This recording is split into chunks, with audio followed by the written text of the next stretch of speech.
Hello बच्चों। अभी हम लोग एक बहुत ही इम्पॉर्टेंट इक्वेशन, बहुत इम्पॉर्टेंट क्वेश्चन है जो आपके इस टॉपिक का है, वो आज हम लोग कंप्लीट करेंगे। That is the diode equation. Diode equation basically हमें पीएन जंक्शन डायोड के इंटरनली हमें थोड़ा समझना पड़ेगा और देखना पड़ेगा कि डायोड के अंदर जो चार्ज कैरियर्स होते हैं जब वो फ्लो करते हैं तो उनकी वजह से किस तरह से करंट का फ्लो होता है, उसकी इक्वेशन लिखनी है। देखो, सबसे पहले तो हमें इसके लिए पीएन जंक्शन डायोड का ब्लॉक डायग्राम बनाना पड़ेगा। तो एक जस्ट मैं पहले इसको दो हिस्सों में बनाऊंगा, आप समझ लीजिए। पहले जैसे हमें क्या कहना होता है, ये हमारा कंडक्शन बैंड है, ये हमारा वैलेंस बैंड है, ठीक है। और कंडक्शन बैंड क्या होता है? कंडक्शन बैंड मतलब वो रीजन जहां हम उन इलेक्ट्रॉनों को दिखाते हैं जो बॉन्ड तोड़ के जा चुके हैं। तो यानी कि जो इलेक्ट्रॉन होते हैं उनको हम यहाँ शो करते हैं, और जब इलेक्ट्रॉन अपना बॉन्ड तोड़ते हैं तो पीछे खाली जगह छोड़ जाते हैं जिनको होल कहते हैं, और होल को हम वैलेंस बैंड में दिखाते हैं। तो बेसिक कंसेप्ट आपको ये याद रखना है कि जो इलेक्ट्रॉन्स होते हैं वो हमेशा कंडक्शन बैंड में शो किए जाते हैं, और जो होल्स होते हैं वो हमेशा वैलेंस बैंड में शो किए जाते हैं। अगर ये प्योर सेमीकंडक्टर है हमारा, मतलब इसमें अपने कोई इम्प्योरिटी नहीं मिलाई है, तो इनको दिखाने के लिए हम इसके बीचों बीच में एक एनर्जी लेवल शो करते हैं जिसको कि फर्मी एनर्जी लेवल कहते हैं। अगर ये फर्मी एनर्जी बीचों बीच में है, इसका मतलब जितनी मात्रा में इलेक्ट्रॉन है उतनी मात्रा में होल है, यानी कि ये एक प्योर सेमीकंडक्टर है। लेकिन सेमीकंडक्टर में हमें असंतुलन यहाँ पर एक बनाना पड़ता है, क्या तो हमें इलेक्ट्रॉनों को मेजॉरिटी में रखना पड़ता है तो वो एन टाइप सेमीकंडक्टर बनते हैं, या हमें होल संख्या में ज़्यादा रखने पड़ते हैं तो वो पी टाइप सेमीकंडक्टर बनते हैं। ओके, तो अब हम क्या करते हैं, अब हम यहाँ पर एक तरह से इसमें हम इम्प्योरिटी ऐड करेंगे। तो मान लो हमने इसमें इम्प्योरिटी ऐड की है, हम इसको पी टाइप का बनाना चाहते हैं।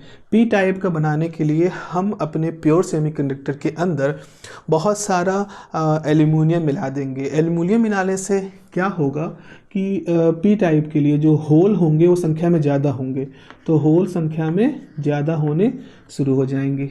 तो इस तरह से होल संख्या में ज़्यादा हो जाएंगे। अगर होल संख्या में ज़्यादा हो जाएंगे, जो फर्मी लेवल बीचों बीच में थी वो कहाँ खिसक जाएगी?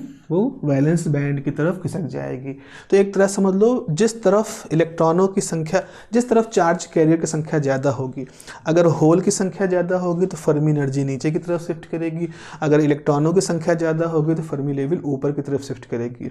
हालांकि इसके पीछे बहुत अच्छी मैथमेटिक्स है, फर्मी एनर्जी लेवल कॉन्सेप्ट है, ऑक्यूपेशनल प्रोबेबिलिटी का बहुत बेहतर सा कॉन्सेप्ट चलता है। लेकिन अभी फ़िलहाल के लिए आप इतना समझ लो कि इस तरह से हमको याद रखने के लिए हम सोचेंगे फर्मी लेवल उस तरफ हम रखेंगे जिस तरफ चार्ज कैरियर ज़्यादा हो। चार्ज कैरियर का मतलब हम इलेक्ट्रॉनों की बात भी कर रहे हैं, होलों की भी बात भी कर रहे हैं। तो पी टाइप में चूंकि होल मेजॉरिटी में होते हैं तो फर्मी लेवल वैलेंस बैंड की तरफ शिफ्ट हो जाती है। अच्छा, अगर आपके पास एन टाइप होता, ये आपका प्योर सेमीकंडक्टर था, आपने क्या किया, इसमें बहुत सारे फास्फोरस मिला दिए। तो फास्फोरस मिलाने से क्या हुआ, बहुत सारे इलेक्ट्रॉन संख्या में हो गए। जिस तरह से आपने मिलावट की है, डोपिंग की, उस हिसाब से तो आपका जो फर्मी लेवल है वो यहाँ पर आ जाएगा, वो वैलेंस बैंड की बजाय कंडक्शन बैंड की तरफ शिफ्ट कर जाएगा। तो इस तरह से अगर आपको पीएन जंक्शन में अगर आपको ड्रॉ करना है, तो आपको अगर पीएन जंक्शन ड्रॉ करना है तो आप, ये पी टाइप मटेरियल का हिस्सा है, ये एन टाइप मटेरियल का हिस्सा है। अब हम कह रहे हैं कि हम पीएन जंक्शन जब बनाते हैं तो किसी सेमीकंडक्टर के एक तरफ बहुत सारा एल्युमिनियम मिलाते हैं, एक तरफ बहुत सारा फास्फोरस मिलाते हैं। तो अब जो एल्युमिनियम मिलाया उसका बैंड डायग्राम ऐसा होगा, फास्फोरस मिलाया उसका बैंड डायग्राम ऐसा होगा। तो यानी इस पूरे डिवाइस का बैंड डायग्राम कैसा होगा? तो मोटे तौर पर हमें इन दोनों बैंड डायग्राम को जोड़ करके बताना है कि पूरे डिवाइस का बैंड डायग्राम कैसा होगा। अब जरा बच्चों यहाँ एक चीज़ समझो, हम जब इस बैंड डायग्राम को देखते हैं तो हम जब बनाएंगे तो ऐसा नहीं कि सिर्फ दोनों को चिपका देंगे, एक ड्रॉ कर दें, जैसे हमने यहाँ ड्रॉ किया है वैसे हम इन दोनों को इस तरह से करके ऐसे करके शो कर दें कि देखो ये बैंड डायग्राम इसका बन गया, ये बैंड डायग्राम इसका बन गया। नहीं, ऐसे नहीं कर सकते, इस तरह का डायग्राम नहीं शो कर सकते। क्यों? क्योंकि हमने देखा है कि यहाँ फर्मी लेवल ऊपर की तरफ है, यहाँ फर्मी लेवल नीचे की तरफ है। फर्मी लेवल का डिफरेंस जो होता है वो अपने आप में एक तरह के केमिकल पोटेंशियल की प्रेजेंस को शो करता है। अभी केमिकल पोटेंशियल क्या होता है, मोटे तौर पे ये समझ लो, ये एक तरह के ऐसे इफेक्ट को प्रदर्शित करता है जिस इफेक्ट की वजह से चार्जों का फ्लो होता रहेगा। जैसे मान लो एक ढाल है, जैसे एक जस्ट फॉर एग्जांपल अगर हम कहें कि ये हमारा सिंपल सा है, एक है और इस पर हमने चौक रख दिया है इस तरह से, तो चौक की गति कहीं नहीं हो रही है। अब अगर हमने इस तरह से इसको झुकाना शुरू कर दिया तो चौक की गति आपको दिखाई पड़ेगी और इस गति की वजह से चौक यहाँ से हमेशा आगे की तरफ मूव करेगी। ऐसा ही सोचो, अगर हमारे पीएन जंक्शन के अंदर अगर इस तरह का एक ग्रेडियंट एग्जिस्ट कर रहा है, एक स्लोप एग्जिस्ट कर रहा है, तो सारे के सारे चार्ज एक दिशा में फ्लो करेंगे। जब चार्ज एक दिशा में फ्लो करेंगे तो इसका मतलब हमारे डिवाइस के अंदर एक करंट एग्जिस्ट करेगी। बिना बैटरी लगाए हमारे डिवाइस के अंदर एक करंट एग्जिस्ट कर रही है, जो कि होता नहीं है। इसीलिए कंसेप्चुअली हम क्या करेंगे, हम इस फर्मी लेवल को, इन दोनों फर्मी लेवल को सेम बैरियर पे लाके रोकेंगे, उनको सेम एक्सिस पर रखेंगे। मतलब हमें फर्मी लेवल को मैच कराना है। बैंड कंडक्शन से कंडक्शन या वैलेंस से वैलेंस बैंड नहीं मैच करना है, हमें फर्मी लेवल से फर्मी लेवल को मैच करा करके अपना डायग्राम बनाना है। तो एक मैंने कोशिश की है एक्सप्लेन करने की, बहुत ही बिना मैथमेटिक्स के, कि Fermi level to Fermi level हमें मैच करना है। तो देखो कैसे करते हैं, उसका डायग्राम हम लोग यहाँ पर बना लेते हैं। जस्ट यहाँ पर देखें, सपोज ये हमारे पास कंडक्शन बैंड हो गया, ये हमारे पास वैलेंस बैंड हो गया और ये हमारी फर्मी लेवल हो गई, यानी कि पी टाइप हो गया। फिर हम इसको आगे बढ़ा देते हैं, आगे बढ़ाएंगे और हम अब एन टाइप को बनाएंगे। तो इस फर्मी लेवल को हम इसके सीधे बनाएंगे और फर्मी लेवल से जो कंडक्शन बैंड गैप है बनाए रखेंगे। तो आपको यहाँ पर ऐसे शो करना होगा। देखो कुछ नहीं किया आपने, बस इसी चीज़ को नीचे की तरफ शिफ्ट कर दिया है। तो आपने शिफ्ट कर दिया, अब जितना गैप ये है इतना गैप आपको यहाँ भी रखना है। तो उस हिसाब से आपने यहाँ पर कंडक्शन बैंड और वैलेंस बैंड को बना दिया। तो ये वैलेंस बैंड है, ये कंडक्शन बैंड है, ये क्या है, ये आपका कंडक्शन बैंड है, ये वैलेंस बैंड है। किसका बना है, ये पी टाइप का है, ये एन टाइप का है। अच्छा जरा देखो, यहाँ पर तो हमने इस तरह से शो किया, यहाँ हमने इस तरह का शो किया। अब सवाल है बीच में आपने क्यों नहीं बनाया। तो जरा बच्चों देखो क्या होता है, जब आप पीएन जंक्शन बनाते हो, इस तरफ पी लेते हो, इस तरफ एन लेते हो, यहाँ बहुत सारे इलेक्ट्रॉन एक्सेस में दिखाते हो, लेकिन यहाँ एक लेयर होती है जिसमें कि पॉजिटिव आयन होते हैं।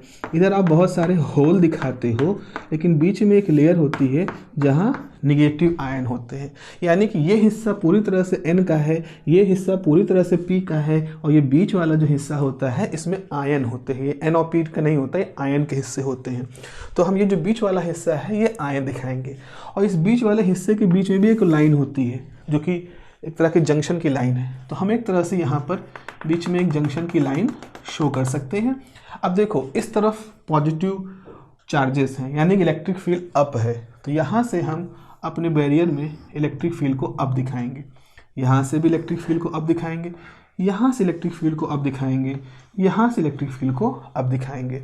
पी टाइप में यहाँ निगेटिव आयन है जो कि इलेक्ट्रिक फील्ड का डाउन है, तो यहाँ से भी हम इलेक्ट्रिक फील्ड का डाउन दिखाएंगे, यहाँ से इलेक्ट्रिक फील्ड का डाउन दिखाएंगे, यहाँ से इलेक्ट्रिक फील्ड का डाउन दिखाएंगे, यहाँ से इलेक्ट्रिक फील्ड का डाउन दिखा देंगे।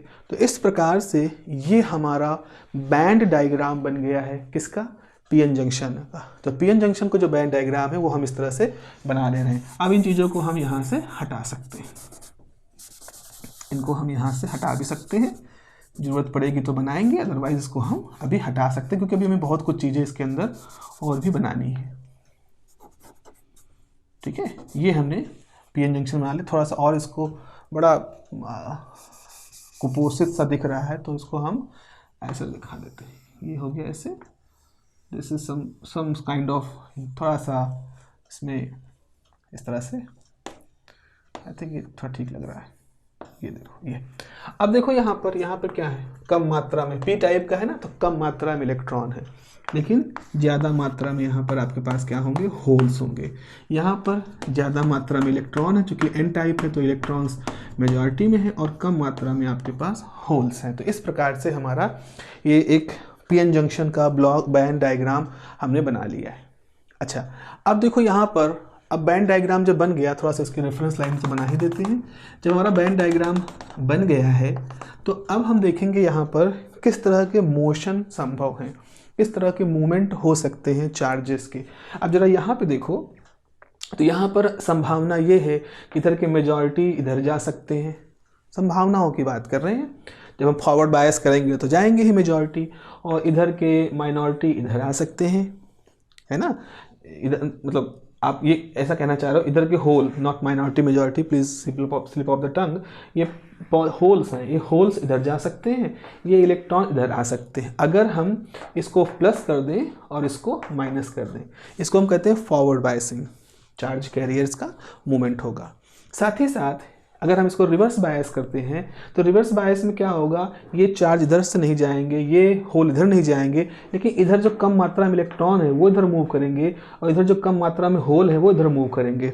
कुल मिला के मेरा कहने का मतलब ये है कि सामान्य स्थितियों में हमारे पास मेजॉरिटी कैरियर्स के भी मूवमेंट हो सकता है और माइनॉरिटी कैरियर्स का भी मूवमेंट हो सकता है। अगर हम कहें कि डिवाइस हमारी नॉर्मल स्टेट में है, कोई पोटेंशियल बैरियर यहाँ पर नहीं एग्जिस्ट कर रहा है, तो भी किसी तरह से चार्ज जो बहुत अधिक एनर्जी के चार्ज हैं, जिनकी एनर्जी अप्रत्याशित रूप से ज़्यादा है, मैक्सवेल वेलोसिटी डिस्ट्रीब्यूशन के थ्रू जिनको एनर्जी मिल गई है, उसमें भी कुछ होंगे जो इस जंक्शन को क्रॉस कर जा रहे होंगे। कुछ होल भी कर जा रहे होंगे, कुछ इलेक्ट्रॉन भी कर जा रहे होंगे, कुछ मेजॉरिटी में भी होंगे, कुछ माइनॉरिटी में भी होंगे, जो इस जंक्शन के क्रॉस हल्का फुल्का एक क्रॉसिंग ट्रांसपासिंग चलती रहती है। संख्या बहुत कम होती है, इसलिए कोई नेट करंट सर्किट के अंदर फ्लो नहीं करती है। अब हम जितनी तरह की संभावनाएं हो सकती हैं, क्या क्या संभावनाएं हैं, हमारे पी टाइप के मेजॉरिटी, इस साइड के जो मेजॉरिटी है वो भी जा सकते हैं, इस साइड के जो माइनॉरिटी है वो भी जा सकते हैं, या इस साइड के जो मेजॉरिटी है वो भी जा सकते हैं, इस साइड के जो माइनॉरिटी है वो भी जा सकते हैं। इन सारी संभावनाओं को लेते हुए अगर हम देखें तो हम कुछ मेजॉरिटी और माइनॉरिटी करंट्स के बारे में बात कर सकते हैं। तो देखो, अगर हम सोचें इधर के जो इलेक्ट्रॉन है, कौन पी टाइप के जो इलेक्ट्रॉन है, यानी जो संख्या में क्या है, जो संख्या में कम है, संख्या में कम होने का मतलब माइनॉरिटी है, तो जब वो इलेक्ट्रॉन इस तरह से जाएंगे, इस तरफ पी साइड से संख्या में कम इलेक्ट्रॉन एन साइड की तरफ जाएंगे, यानी कि माइनॉरिटी इलेक्ट्रॉन जब ट्रांसपास करेंगे तो उसकी वजह से एक करंट फ्लो करेगी, जिसको हम ऐसे मानेंगे, क्योंकि इलेक्ट्रॉन के फ्लो के अपोजिट फ्लो करेगी ना, इलेक्ट्रॉन ऐसे जाएंगे तो करंट ऐसे फ्लो करेगी। तो मान लें ये करंट हमारी I1 है। ऐसे ही एक संभावना ये हो सकती है कि ये जो हमारी मेजॉरिटी वाली इलेक्ट्रॉन है, जो एन टाइप में जो मेजॉरिटी के इलेक्ट्रॉन है कंडक्शन बैंड में, ये इस तरफ चले जाएं। अगर इस तरफ चले जाएंगे तो जब इलेक्ट्रॉन इधर जाएंगे तो इनकी वजह से एक करंट इस तरफ फ्लो करेगी। समझ पा रहे ना, इधर के जो कम संख्या के इलेक्ट्रॉन है, अगर वो इधर जाएंगे तो उनकी वजह से एक करंट ऐसे फ्लो करेगी। इस तरफ जो ज़्यादा संख्या में नेगेटिव इलेक्ट्रॉन है, जब वो इधर जाना चाहेंगे तो उसकी वजह से एक करंट ऐसे फ्लो करेगी। हमने थोड़ा सा अंतर दिखाने के लिए अंदर बाहर कर दिया है। आप ये मत समझिएगा कोई ट्यूब है जो ट्यूब के अंदर कुछ चल रहा है, तो जस्ट प्रेजेंट करने का एक तरीका है। आप ये समझ लीजिए, बस ये वैसा ही है, इधर से इलेक्ट्रॉन, कम संख्या के इलेक्ट्रॉन भी जा सकते हैं, इधर से ज़्यादा संख्या के इलेक्ट्रॉन भी आ सकते हैं, इधर कम संख्या के होल भी जा सकते हैं, ज़्यादा संख्या के होल भी आ सकते हैं, ऐसा कुछ हो सकता है। अब देखो, अगर यहाँ पर क्या है, ज़्यादा मात्रा में होल है तो होल पॉजिटिव चार्ज माने जाते हैं। अगर वो इस तरफ गए तो इनकी वजह से एक करंट होगी यहाँ पर भी, और अगर ये कम मात्रा में जो होल हैं ये पास करना चाहेंगे तो इनकी वजह से भी एक करंट फ्लो करेगी। आपको जब तीर बनाने हैं, आप जब ये तीर बनाइएगा तो इस बात का आपको ध्यान रखना होगा कि किसी भी लिहाज से आप ये हमेशा ध्यान रखो, इलेक्ट्रॉन जिस दिशा में चलते हैं करंट उसके उल्टी दिशा में बहती हुई मानी जाती है, और होल जिस दिशा में चलते हैं करंट उसी दिशा में मानी जाती है, क्योंकि होल जो होते हैं वो पॉजिटिव होते हैं और इलेक्ट्रॉन जो होते हैं वो निगेटिव होते हैं। तो इन सब बातों को हमें ध्यान में रखते हुए इस चीज़ को, अपनी मैथमेटिक्स को आगे बढ़ाना है। तो जल्दी से कुछ चीज़ें लिख लें। इस फिगर को, इसको हम फिगर नंबर 1 कहते हैं, इसको हम फिगर नंबर 1 कहते हैं। ब्लॉक डायग्राम जो है, this is the band diagram, band diagram of PN junction, band diagram of PN junction. इसमें लिखोगे given figure represented the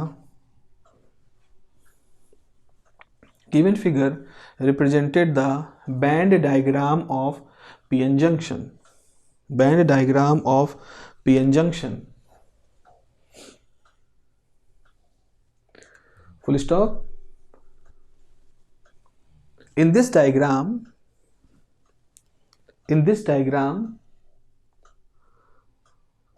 the minority and majority charges,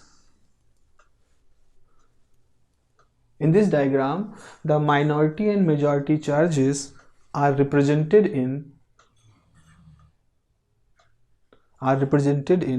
p-type and n-type region, are represented in p-type and n-type regions. p-type and n-type regions दोनों तरह के जो क्षेत्र हैं उनमें हमने मेजॉरिटी और माइनॉरिटी चार्जेस को शो किया है. अब हम इसके अंदर ये बताना चाहेंगे कितने तरह की करंट फ्लो कर सकती है, कौन कौन सी तरह की करंट इसके अंदर एग्जिस्ट कर सकती है. तो करंट में दो मुख्य रूप से श्रेणियां हैं, दो मुख्य कैटेगरी हैं. एक माइनॉरिटी चार्जेस की वजह से बहने वाली करंट, अब उसमें एक इलेक्ट्रॉन वाली एक होल वाली है. और दूसरी कैटेगरी है मेजॉरिटी चार्जेस की वजह से बहने वाली करंट, उसमें भी मेजॉरिटी इलेक्ट्रॉन और मेजॉरिटी होल्स हैं. तो हमने यहाँ पर चार तरह की करंट के डायग्राम में आपको शो किया है. तो यहाँ पे लिखोगे 4 type of current components, 4 types of current components are present, 4 types of current components are present in this block diagram. In this block band diagram, in this band diagram.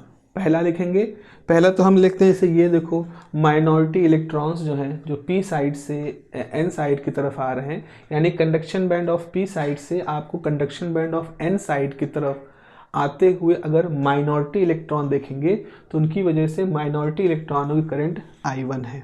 ऐसे ही conduction band of n type side से conduction band of p type side की तरफ अगर majority इलेक्ट्रॉनों का flow होगा तो उसकी वजह से जो करंट होगी इसको हम मान लेते हैं I2 है. इस तरह से लिखते जाएंगे, नामकरण करते जाएंगे. तो पहला पॉइंट लिखो, current I1 is due to the flow of, current I1 is due to the flow of minority electrons, due to the flow of minority electrons from the conduction band of p-type side, minority electrons from the conduction band of p-type side towards the conduction band of n-type side, from the conduction band of p-type side towards the conduction band of n-type side. p-type side से n-type side की तरफ जो minority इलेक्ट्रॉनों का flow है उसकी वजह से करंट है हमारी I1. दूसरा लिखोगे I2 is the current, I2 is the current due to the flow of, I2 is the current due to the flow of majority electrons from the conduction band of n-type side. I2 is the current due to the flow of majority electrons from the conduction band of n-type side towards the conduction band of p-type side. From the conduction band of n-type side towards the conduction band of p-type side. ठीक है, ये हो गया. तो दो मामला हमारा निपट गया इलेक्ट्रॉनों का जो कंडक्शन बैंड में फ्लो कर रहे हैं. अब हम नीचे की तरफ आते हैं, होल्स के बारे में देखते हैं. तो अब आप देखो, अगर हम ये कहें कि जो अब से इधर की बात करते हैं, पी टाइप साइड की तरफ से जैसे मेजॉरिटी को होल्स फ्लो करेंगे तो मान लो उनकी वजह से करंट है I3, और एन टाइप साइड की तरफ से अगर माइनॉरिटी होल्स फ्लो करेंगे तो उनकी वजह से करंट है सपोज I4. तो I1 I4 माइनॉरिटी वाली करंट है, I2 I3 मेजॉरिटी वाली करंट है, मेजॉरिटी चार्जेस की. इसीलिए कुछ ऐसा हमने बनाया है पहचान के लिए, जो मेजॉरिटी वाली करंट है उसको हमने इस चैनल के अंदर बनाया है और जो माइनॉरिटी वाली करंट है उनको हमने बाहर की तरफ बनाया है. एक समानता यहाँ पर रखी है. तो लिखो, तीसरा पॉइंट लिखोगे, the current I3 is due to the flow of majority holes from the valence band of P type side. The current IT is due to the majority holes from the valence band of p-type side towards the valence band of n type side, from the valence band of p type side towards the valence band of n type side. Current I3 है और I4 क्या होगा, अगला point होगा, the current I4 is due to the flow of minority holes from the valence band of n type side towards the valence band of p type side. The current I4 is due to the flow of minority holes from the valence band of n type side towards the valence band of p type side. ठीक है, तो इस तरह से प्यारो बच्चों हम लोगों ने यहाँ पर कुछ चीज़ें सोच ली, मतलब अपने आप ने देखा है। और ये जो अंतर होता है इसे हम जो कहते हैं, इसे कहते हैं VB। This is the valence. ये एक तरह का पोटेंशियल शो करता है, एक तरह का पोटेंशियल वैल्यू शो करता है, जो कि ये जो बैरियर यहाँ बना है, यहाँ जो बैरियर बना है, इस बैरियर की जो वैल्यू है उसको हम इस बैंड डायग्राम में इस गैप से शो कर सकते हैं। तो this is the B is for the barrier, potential barrier. तो इस तरह से हम उसमें एक्स्ट्रा चीज़ शो कर सकते हैं। ठीक है, ये हो गया हमारे पास। आप जरा सोचो, जब हम फॉरवर्ड बायस करते हैं, तो जब फॉरवर्ड बायस करते हैं तो फॉरवर्ड बायस का मतलब क्या होता है, जरा समझो। जैसे ये हमारे पास पीएन जंक्शन, इधर बहुत सारे इलेक्ट्रॉन हैं, यहाँ पॉजिटिव आयन की लेयर है, यहाँ नेगेटिव आयन की लेयर है, यहाँ होल्स हैं। अब इसको, ये एन टाइप है, ये पी टाइप है, इसको दे दिया प्लस, इसको दे दिया माइनस। तो ये जो बैटरी का माइनस है, ये इन इलेक्ट्रॉनों को धक्का देता है ताकि वो इस बैरियर को क्रॉस करके जा सके। ऐसे ही इधर से होल जो कि पॉजिटिव चार्ज होते हैं और बैटरी का पॉजिटिव पोटेंशियल है, तो एक तरह का धक्का इधर मिलता है, एक तरह से मान सकते हो एक पुश मिलता है, जिसकी वजह से ये इधर मूव कर सकते हैं। तो अल्टीमेटली क्या होता है, होल्स जाते हैं तो करंट ऐसे फ्लो करती है, इलेक्ट्रॉन जम करते हैं तो भी करंट ऐसे फ्लो करती है, यानी सर्किट के अंदर एक करंट का फ्लो P से N की तरफ होना शुरू हो जाता है। ये एक्चुअल में होता है। तो अब यहाँ पर क्या होगा, बैंड डायग्राम में आप कैसे इसको शो करोगे। बैंड डायग्राम में बच्चों इसको शो करने का तरीका ये हो सकता है कि जब हम इसको फॉरवर्ड बायस करेंगे, तो फॉरवर्ड बायस करेंगे तो आप समझ लो कि जो बैंड है ये थोड़ा सा ऊपर शिफ्ट होता हुआ दिखाएंगे हम। फॉर इंस्टेंट ऐसा है, जैसे अभी ऐसा है, अभी बच्चों ये ऐसा डायग्राम है ना, अभी ये ऐसा डायग्राम, जब समझ लें फिर हम आगे बढ़ जाएंगे। उसके बाद अभी क्या है, अभी यहाँ पर पोटेंशियल बैरियर VB है। VB वो बैरियर है जो रोक रहा है कि भाई रुको, इलेक्ट्रॉनों तुम इधर रहो, होल तुम इधर रहो। अब जब आप इस पर V पोटेंशियल लगाओगे तो बैरियर एक तरफ का शिफ्ट, दोनों नहीं शिफ्ट करेंगे, एक तरफ शिफ्ट करेंगे। तो ये जो हाइट है ये V माइनस V हो जाएगी। V वो है जो आप बाहर से लगा रहे हो, तो यानी कि इसकी हाइट इतनी नहीं रहेगी, इतनी हो जाएगी। तो अब ये जो चीज़ होती है, यानी कि आपको बैरियर ऐसे बनाना पड़ेगा, इस तरह से आपको बैरियर इस तरह से बनाना पड़ेगा। तो आपने देखा कि इतना ऊपर उठ गया। ऐसे ही यहाँ पर भी होगा, बैरियर जो है ये आपका ऐसे हो जाएगा। तो कहने का मतलब है कि ये पुरानी स्थिति नहीं रहेगी, अब ये नई स्थिति आ जाएगी, यानी कि बैरियर की जो ये इस तरफ का है ये उठेगा तो ये जो स्लोप है ये थोड़ा सा कम हो जाएगा। ये जो ढलान देख रहे हो ना, ये थोड़ी कम हो जाएगी।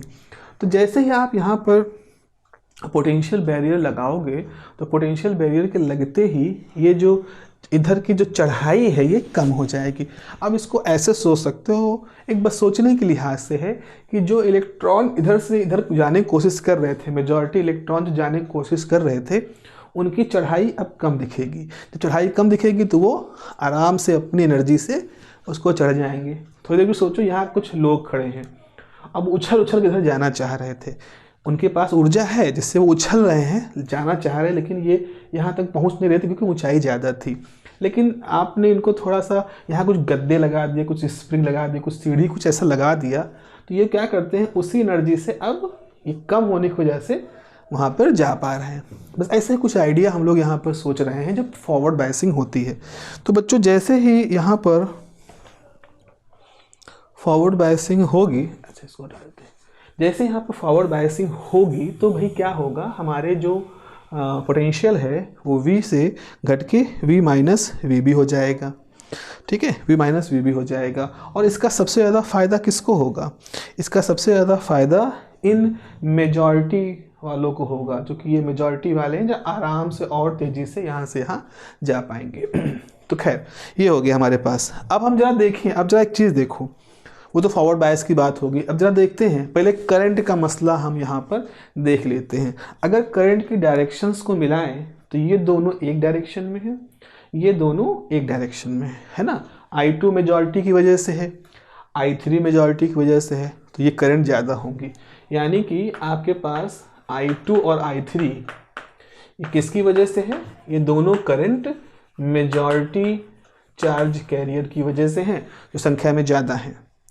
और I1 और I3 ये जो दो करंट हैं, I1 और I4 ये किन की वजह से हैं? ये माइनॉरिटी चार्जेस की वजह से हैं। दोनों में बड़ा कौन होगा? ये बड़ा होगा। I2 I3 बड़ी होंगी दोनों का सम, और इनका सम छोटा होगा। लेकिन चित्र दिखा रहा है कि इनकी दिशाएं अलग हैं, यानी कि हम यहाँ माइनस लगा देते हैं। तो टोटल करंट जो इस डायोड के अंदर बह रही होगी, वो टोटल करंट किस फॉर्मूले से लिखी जाएगी? इस इक्वेशन नंबर 1 से लिखी जाएगी। तो यहाँ आप देखोगे, according to the band diagram, the total current in diode, according to the band diagram, the total current in diode is difference of total majority charge, total current due to majority charges and total current due to minority charges. Difference of total current due to majority charges and total current of minority charges. That is, ये equation आप यहाँ पर लिख लीजिए।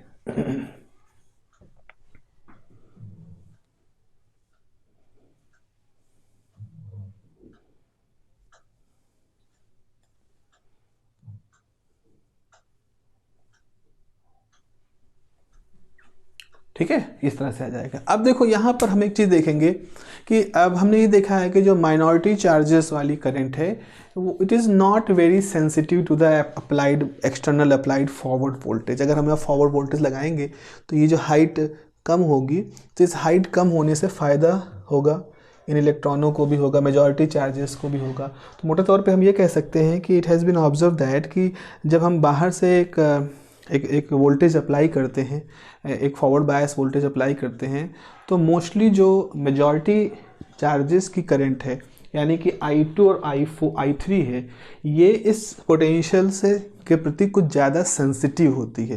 Because majority charger को ही एक तरफ धक्का मिलता है, इधर से भी इधर के ऊपर भी, तो उनके ऊपर उनकी जो ट्रांसपासिंग कह लो या उनका जो मूवमेंट होता है वो सीवियरली अफेक्टेड होता है। तो यहाँ पे लिखोगे when external forward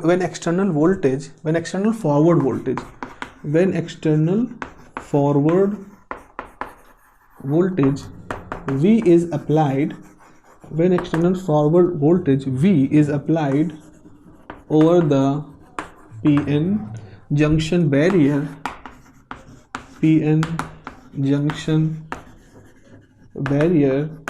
the current due to majority charges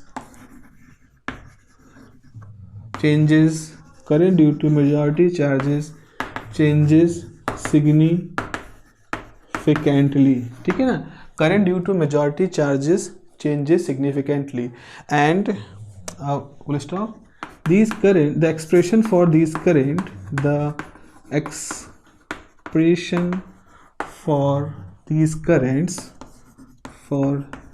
currents, कौन सी करंट?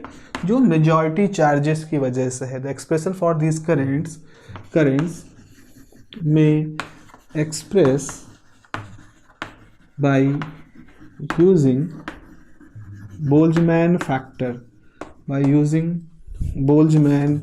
फैक्टर। तो भाई यहाँ मैंने ये लिखा है कि फॉरवर्ड वोल्टेज जब अप्लाई करते हैं तो पीएन जंक्शन बैरियर में जो करंट जो मेजॉरिटी चार्जेस की वजह से होती है वो चेंज होती है सिग्निफिकेंटली, और जो एक्सप्रेशन होता है इस करंट के लिए इसको हम बोल्ट्जमैन फैक्टर के फॉर्मूले से लिख सकते हैं।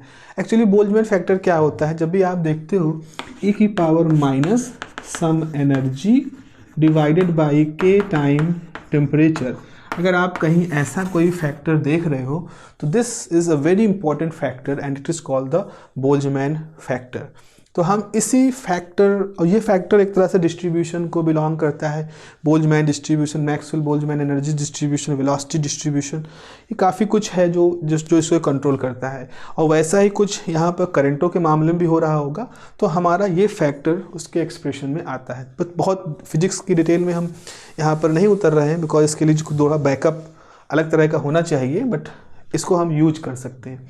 तो अभी यहाँ पर हमारे पास क्या है, अगर हम यहाँ वोल्टेज V अप्लाई कर देते हैं V, तो मैंने बताया था कि अब VB से घट के ये VB माइनस V हो जाएगा। तो यहाँ पर एनर्जी हम कैसे लिखेंगे, charge time VB minus V, क्योंकि इफेक्टिव पोटेंशियल यही है इस समय। तो Q time V is the energy, electrostatic energy का फॉर्मूला होता है। तो आपको यहाँ पर Q time VB minus V लिखना पड़ेगा, I2 के फॉर्मूले में भी लिखना पड़ेगा, इसके लिए भी, और I3 के लिए भी हमारा ये आएगा। तो यहाँ आप लिखोगे so I2 is some constant exponential minus Q time VB minus V by Boltzmann constant time t। आपने कहा माइनस क्यों, क्योंकि माइनस जो होता है वो बोल्ट्जमैन फैक्टर के अंदर आता है, बोल्ट्जमैन फैक्टर का हिस्सा है ये माइनस और किसी वजह से नहीं आया है कि आप सोचो कि अच्छा इलेक्ट्रॉन की बात करो इसलिए माइनस, नहीं। इलेक्ट्रॉन हम तो चार्ज की मैग्नीट्यूड के बारे में खाली बात कर रहे हैं, हम उसके साइन के बारे में बात ही नहीं कर रहे हैं। हम ये कह ही नहीं रहे हैं कि ये होल का चार्ज है या इलेक्ट्रॉन का चार्ज है, बस ये चार्ज है, क्योंकि होल इलेक्ट्रॉन का मैग्नीट्यूड एक ही होगा, साइन का अंतर होगा। साइन का मसला नहीं है यहाँ पर, क्योंकि साइन का मसला इसलिए नहीं है बच्चों, क्योंकि हमने ऑलरेडी यहाँ दिखा रखा है कि करंट की दिशा वो है जो इलेक्ट्रॉन की दिशा के अपोजिट है। तो अगर आपने एक बार इस बात को कह दिया है कि इलेक्ट्रॉन के चलने की दिशा के अपोजिट करंट फ्लो कर रही है और होल के चलने की दिशा में करंट फ्लो कर रही है, इसका मतलब आपने वो चार्ज वाला मसला वहाँ पर डाल दिया है, वो माइनस और प्लस चार्ज का इशू वहाँ पे आपने इंक्लूड कर दिया है करंट की दिशा को पलट करके। इलेक्ट्रॉन केस में दोबारा से माइनस लगा दोगे तो वो ऐसा हो जाएगा उल्टे का उल्टा सीधा, तो सब कुछ पलट जाएगा। इसीलिए अगर आपने यहाँ करंट की दिशाएं एक बार सेट कर दी है तो आपको यहाँ पर ये दिक्कत नहीं है कि हम इस Q को प्लस लेंगे कि माइनस लेंगे। So this is this equation number 2 and I3 is C2 time exponential minus Q, बीच वाला ब्रैकेट लगेगा, प्लीज ठीक कर लीजिएगा, Q time VB minus V by KBT, ये हो गया। ठीक है, इक्वेशन नंबर 3। तो ये तो हमने तब उस स्थिति में मैंने बताया आपको कि जब स्थिति में हमने पोटेंशियल लगा दिया। अच्छा सोचो, जब पोटेंशियल नहीं लगाया था तो ऐसा तो था नहीं कि इलेक्ट्रॉन सब रुके हुए थे, इलेक्ट्रॉन तो सब गति कर रहे थे, उसमें से कुछ एनर्जी वाले थे जो जंप भी कर पा रहे थे, कुछ मेजॉरिटी में भी कुछ माइनॉरिटी में भी। तो हम अगर इक्विलिब्रियम के बारे में सोचें, when there was no any external potential, ये पोटेंशियल V जब अप्लाई नहीं हुआ था तो उस समय क्या रहा होगा, उस समय हम ये कह सकते हैं कि सर्किट के अंदर नेट करंट जो थी वो 0 थी। अगर ये वैल्यू 0 है तो ये वैल्यू 0 होने का मतलब ये रहा होगा कि I2 प्लस I3 बराबर I1 प्लस I4 रहा होगा। नेट करंट 0 होने का ये मतलब है। या इसको डायग्राम में देखो, इसका मतलब है I1 I2 बराबर रहा होगा, ये I1 I2 बराबर रहा होगा और I3 I4 के बराबर रहा होगा। मतलब कंडक्शन बैंड का मसला कंडक्शन बैंड में सुलझ गया होगा, वैलेंस बैंड का मसला वैलेंस बैंड में सुलझ गया होगा। कब? जब बाहर से हमने कोई पोटेंशियल नहीं लगाया था, इक्विलिब्रियम की कंडीशन थी। तो यहाँ पे लिखोगे इन अनबायस्ड कंडीशन, यानी कि जिसको हम कह सकते हैं equilibrium, there must be no net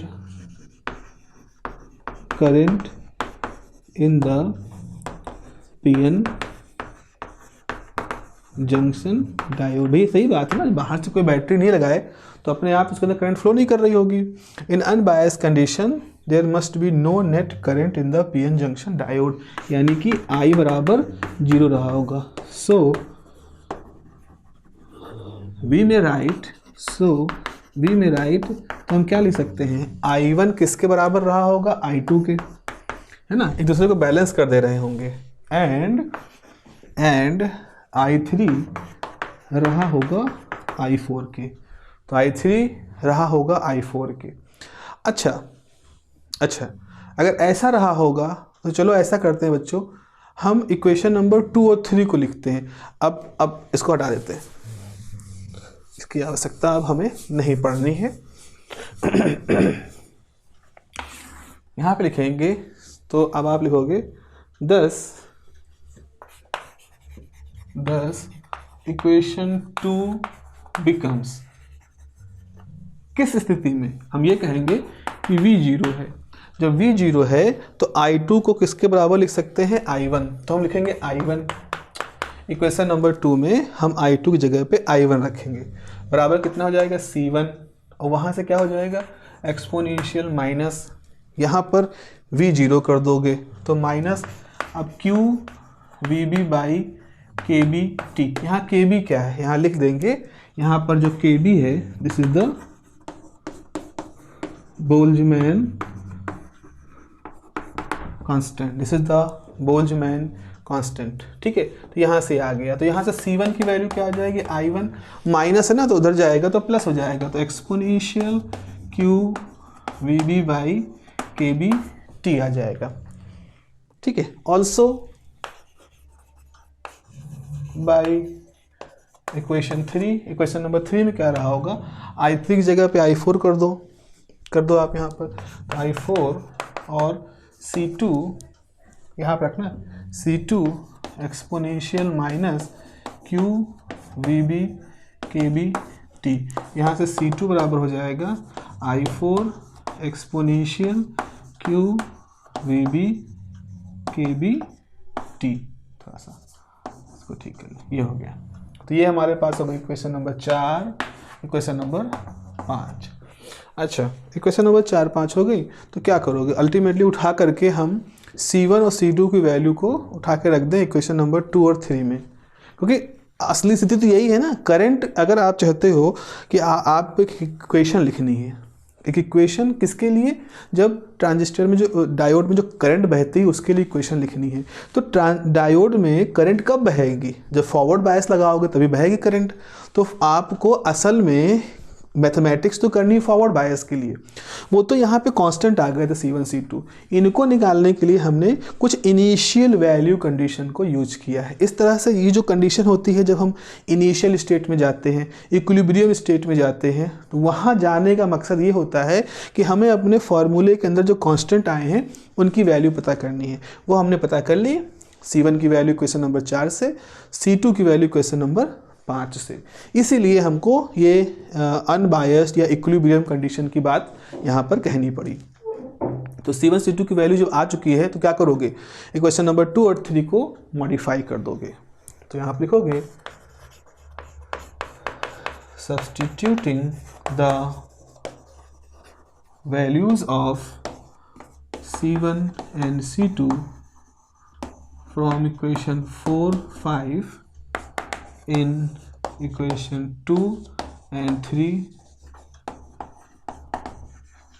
respectively। Equation number 2, 3 में 4, 5 से वैल्यू रख दो, तो क्या आ जाएगा बच्चों, तो आ जाएगा I2 बराबर C1 यानी कि I1 exponential minus QVB KB/T into exponential minus QVB minus V KB/T, ये हो जाएगा।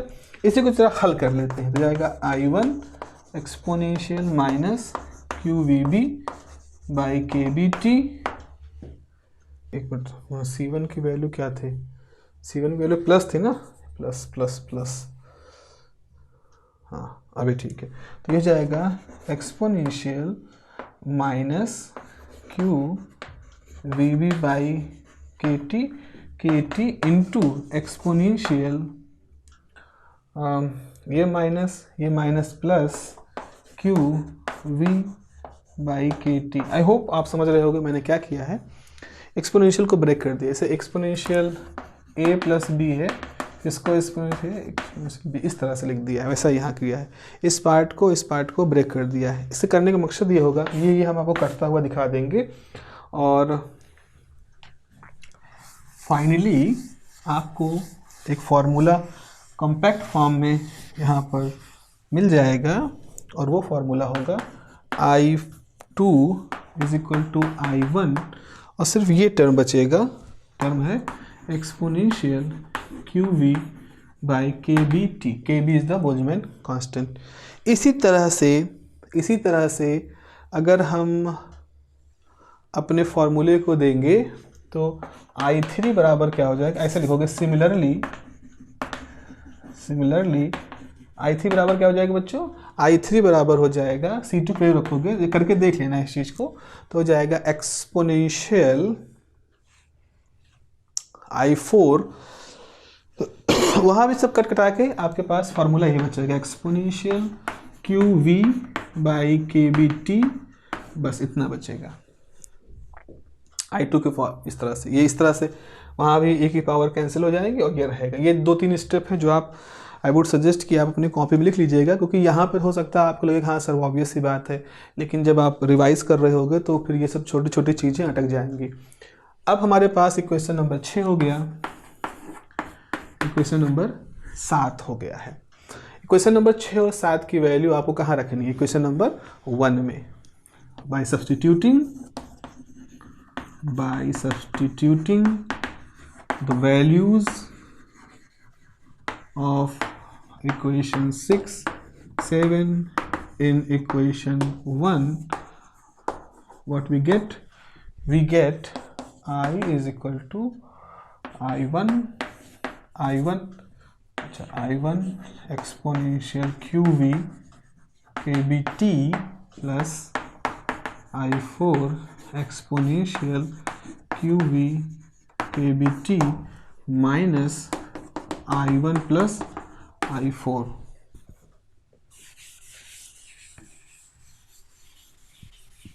तो यहाँ से हो जाएगा I1 प्लस I4 बचेगा, एक्सपोनेंशियल QV बाई KBT रह जाएगा और यहाँ बचेगा I1 प्लस I4 और I की वैल्यू, तो यहाँ से I1 प्लस I4 बाहर ले लें और यहाँ बचेगा एक्सपोनेंशियल QV KBT माइनस 1।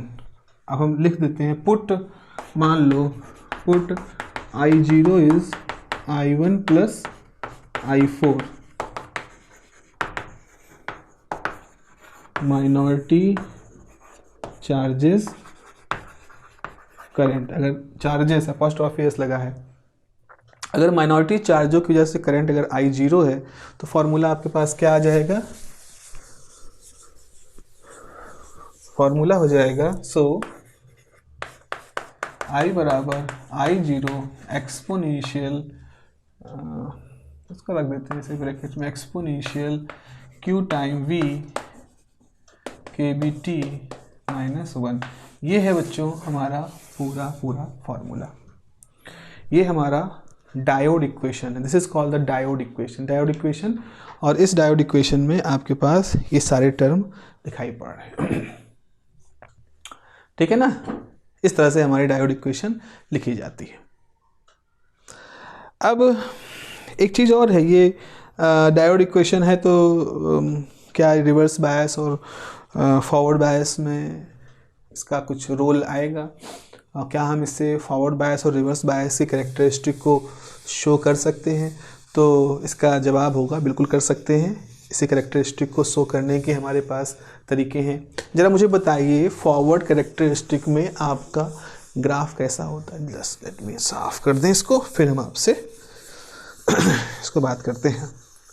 तो हमने देखा है कि जब फॉरवर्ड कैरेक्टरिस्टिक कर्व होता है, इधर वोल्टेज है इधर करंट है, तो फॉरवर्ड कैरेक्टरिस्टिक कर्व कुछ इस तरह से होता है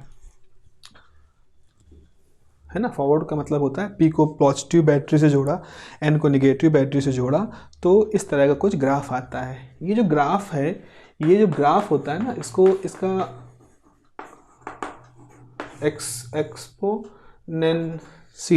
एक्सपोनेंशियल इसका वेरिएशन है। और अगर हम रिवर्स बायस में जाएं तो रिवर्स बायस में it is almost negligibly small reverse saturation current. आगे ब्रेकडाउन तक नहीं जा रहे हैं, लेकिन ये होता है। तो अब सवाल ये है कि क्या हम, और ये रिवर्स सैचुरेशन करंट किसकी वजह से होती है? ये रिवर्स सैचुरेशन करंट जो होती है वो सिर्फ माइनॉरिटी चार्जेस की वजह से होती है। तो क्या इस तरह को हम इस इक्वेशन से रिप्रोड्यूस कर सकते हैं? तो पहले तो लिखेंगे दिस इज द आइडियल। अभी एक आइडियल है, अभी नॉन आइडियल का हम बताएंगे आगे। This is the ideal diode equation for PN junction. This is the ideal diode equation for PN junction. PN junction के लिए एक आइडियल इक्वेशन है। अच्छा, स्पेशल केस देखते हैं। Condition case 1,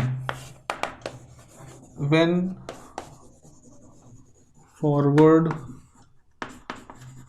voltage is large enough. अगर हम पर्याप्त मात्रा में फॉरवर्ड वोल्टेज लगाएं, मतलब ये नी वोल्टेज के आगे की बात चल गई है, ये अब बढ़ रहा है, तो उस समय क्या होगा? उस समय क्या होगा कि exponential q time v kBt is more than 1।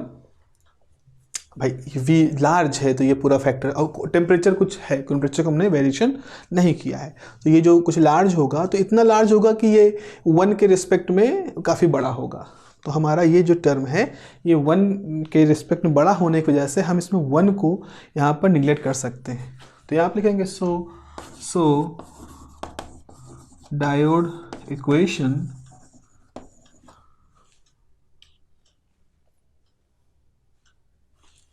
reduces to, so diode equation reduces to, कैसे reduce हो जाएगी? I is equal to I naught exponential QV KBT। तो जरा देखें ये क्या दिखा रहा है कि जो I है करंट, वो वोल्टेज बढ़ने के साथ एक्सपोनेंशियल तरीके से बढ़ेगी, और इसका जो ग्राफ होगा वो कुछ ऐसा ही होगा, ऐसा ही ग्राफ होता है। तो ये जो ग्राफ है ये I not exponential QV by KBT को फॉलो कर रहा है भाई। तो इस तरह से हमने ये देखा कि हमारा फॉर्मूला इस केस में जो फॉरवर्ड वोल्टेज लार्ज इनफ है तो पॉजिटिव, अगेन फॉरवर्ड है ना, तो इसको हम मान के चले कि आपको मालूम है कि पॉजिटिव होगा। तो ये आपका ये फॉर्मूला होता है, और ये फॉर्मूला फॉरवर्ड कैरेक्टरिस्टिक कर्व को बिल्कुल मैच करता है। तो यहाँ आप लिखेंगे अब एक्सप्रेशन matches the forward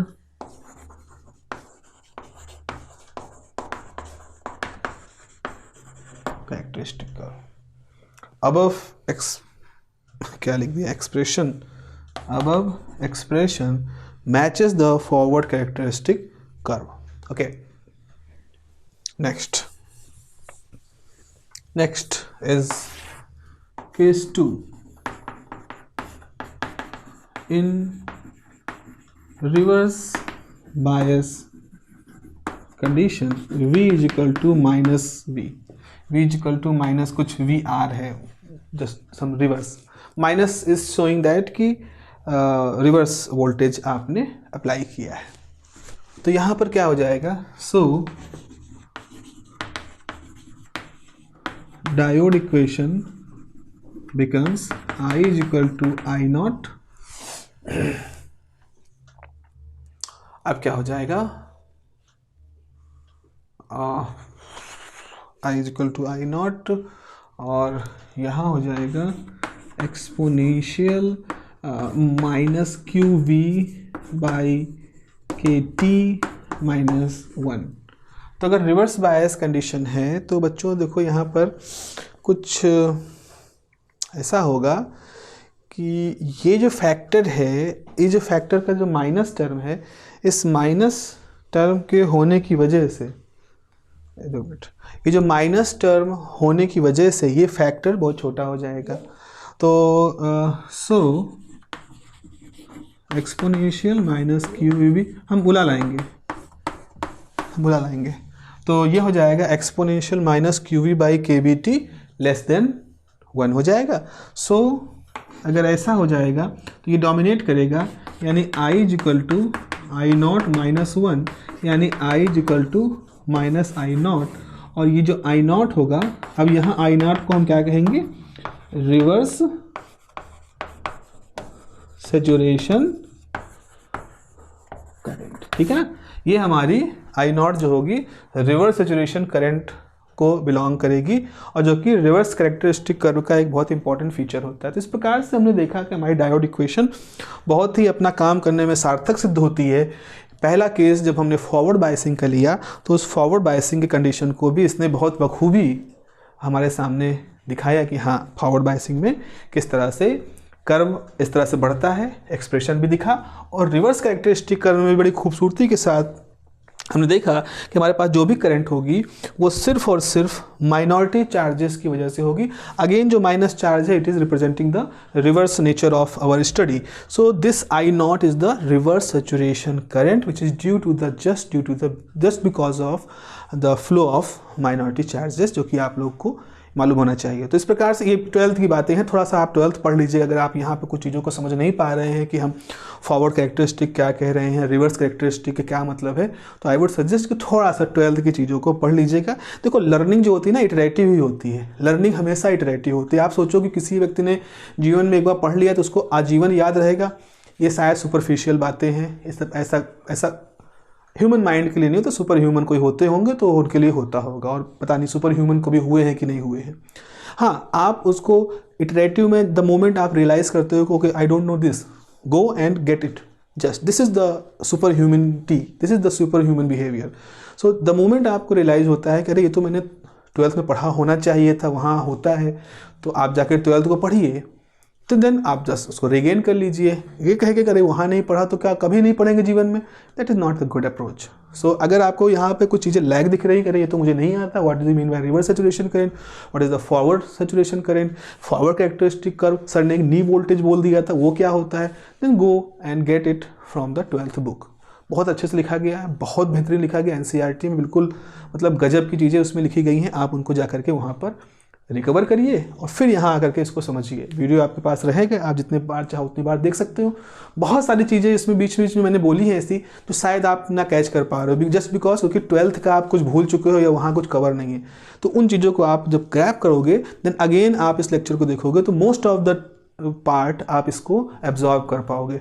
ठीक है, this is all about this. अभी यहाँ मैंने कहा था कि this is the ideal diode equation. So question होता है, if this is ideal then what is the real. So real equation जो होती है उसमें हम एमिशन फैक्टर एक यूज करते हैं, या कहते हैं एक आइडियलिटी फैक्टर यूज करते हैं। तो आइडियलिटी फैक्टर अगर 1 होता है तो हमारी इक्वेशन आइडियल डायोड इक्वेशन में कन्वर्ट होती है। अगर वो 1 से ज़्यादा होता है तो इसका मतलब है वो हमारा diode it is far from the real behaviour, ideal behaviour. तो नॉर्मली ऐसा ही होता है। आइडियलिटी कहाँ होती है, परफेक्शन इतना नहीं होता है, कहीं डिफेक्ट, कहीं ये, कहीं डिसलोकेशन, कहीं इधर उधर का, कहीं डिफ्यूजन में दिक्कत, कहीं ड्रिफ्ट में दिक्कत, कहीं जंक्शन हेट्रो जंक्शन में दिक्कत, इससे बहुत सारी कुछ चीज़ें छोटी छोटी होती हैं वहाँ पर, जिनकी वजह से हम हमारा जो आइडियलिटी फैक्टर होता है वो परफेक्टली 1 नहीं होता, बट इतना भी नहीं होता है। टेक्नोलॉजिकली हम इतना ग्रो भी कर चुके हैं कि हम उसको बहुत ज़्यादा भी नहीं बढ़ने देते। तो अगले टॉपिक में हम लोग बात करेंगे कि आइडियलिटी फैक्टर के बारे में कुछ बताएंगे, और फिर आपको बताएंगे कि आप जो ये इक्वेशन हमने खोज ली है, ये इक्वेशन जो हमने ढूंढ ली है, इस इक्वेशन में फिर हम एक रूम टेम्परेचर की बात करें तो T फिक्स हो जाएगा 300 केल्विन, सपोज K फिक्स है, वोल्टेज हमने कुछ फिक्स कर लिया 1 2 4 जो भी वोल्ट है, चार्ज ऑफ इलेक्ट्रॉन मालूम है, तो ये एक कुछ कांस्टेंट सा हमारे सामने दिख जाएगा। तो इससे हम DC रेजिस्टेंस और AC रेजिस्टेंस को भी मैथमेटिकली शो कर सकते हैं। एंड जैसा मैंने हमेशा कहा है कि अगर आप कोई चीज़ मैथमेटिकली शो कर देते हो ना, तो वो लोहे की मतलब वो लोहा लाट हो जाती है, फिर उसको कोई काट नहीं सकता, कोई भी एक्सपर्ट उसको काट नहीं सकता। इवन अगर टीचर ये भी मान लो कोई टीचर को भी ना आता हो, आपने एक्सप्रेशन लिख दिया और टीचर को भी नहीं आ रहा है कि सही है गलत है, लेकिन चूंकि गणित लिखी है तो उसकी भी कलम एक जगह पर थरथरा जाएगी कि इसको काटे कि क्या करें। तो वो एक जाके चेक करेगा, या वो भी इटरेशन के थ्रू जाएंगे और चेक करेंगे हाँ सही है कि नहीं गलत है। तो इसलिए अगर आप कुछ भी मैथमेटिकली रिप्रोड्यूस कर रहे हो आंसर में, देन वो अपने आप में आपके आंसर को सुदृढ़ कर देता है, लोहा उसको कंक्रीट बना देता है। तो try to be more mathematical rather than verbal. चलिए फिर मिलते हैं अगली क्लास में, और अगले क्लास में हम लोग बात करेंगे नॉन आइडियलिटी की और DC AC रेजिस्टेंस की। Okay, take care, have a nice day, bye bye.